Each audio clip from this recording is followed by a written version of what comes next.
L'homophobie, c'est toute manifestation de mépris, de rejet, de haine, d'injure, de harcèlement, de discrimination à l'encontre de personnes, à l'encontre des pratiques ou à l'encontre des représentations homosexuelles ou supposées l'être. Et c'est un vaste spectre puisque des études nous montrent que parmi les personnes homosexuelles, il y a au moins un quart d'entre elles qui ont, à un moment donné, dans leur carrière professionnelle, eu la sensation d'être victimes de pratiques homophobes. Alors, un point important, l'homophobie est naturellement proscrite, c'est-à-dire que l'homophobie traduit de la discrimination ou du harcèlement. La discrimination, c'est lorsque vous ne bénéficiez pas d'un avancement, lorsque votre rémunération n'évolue pas, lorsqu'on vous sanctionne, lorsqu'on vous licencie, lorsqu'on refuse de vous recruter ou alors qu'on vous évalue de manière défavorable parce que vous êtes homosexuel en raison de votre orientation sexuelle ou en raison de votre identité de genre. Ça, c'est de la discrimination. Le harcèlement homophobe, c'est autre chose. Lorsque vous êtes victime d'une injure en raison de votre orientation sexuelle ou de votre identité de genre, alors dans ces cas-là, vous êtes victime de ce que l'on appelle un harcèlement discriminatoire. Et c'est très important. Pourquoi? Parce que ce harcèlement discriminatoire, à la différence du harcèlement moral qui est sanctionné lorsqu'il y a une répétition de faits, et d'actes, le harcèlement discriminatoire est interdit et sanctionné à la première injure, au premier fait discriminatoire, au premier fait de harcèlement.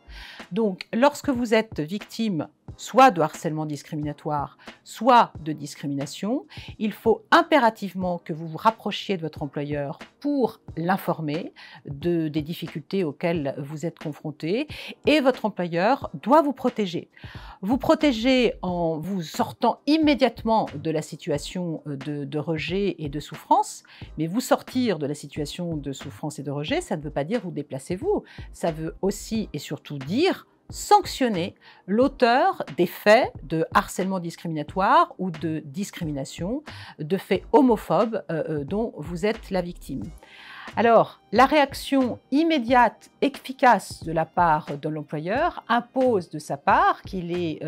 une connaissance de cette législation, une connaissance donc de ce que désormais toutes les blagues homophobes, les blagues qui stigmatisent votre orientation sexuelle, eh bien ce genre de pratiques qui faisaient rire beaucoup de monde il y a quelque temps, eh bien tout cela sont des pratiques qui n'ont plus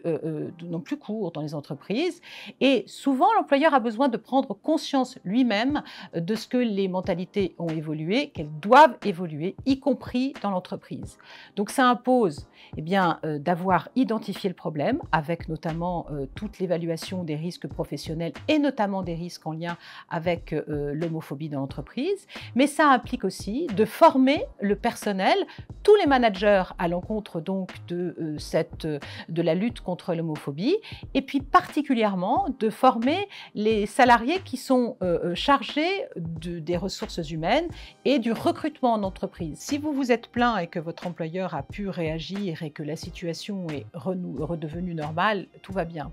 Si par contre vous vous êtes plaint que vous avez été victime d'actes homophobes et que votre employeur n'a pas su réagir, n'a pas assez réagi, ou alors que votre situation n'est pas rétablie, que vous êtes encore en souffrance, eh bien il faut absolument vous faire aider par le médecin du travail, et celui-ci pourra éventuellement constater que vous êtes inapte à exercer correctement vos fonctions dans cette entreprise, au regard donc des actes homophobes dont vous avez été la victime et qui ont été générateurs de souffrance. Vous pouvez également engager une action devant le Conseil de prud'homme pour demander au Conseil de rompre votre contrat d'autorité au regard donc de ces faits d'homophobie que vous avez subis et qui conduiront à la rupture de votre contrat sans l'application du barème Macron, puisque vous aurez été victime d'actes de harcèlement discriminatoire et éventuellement de discrimination.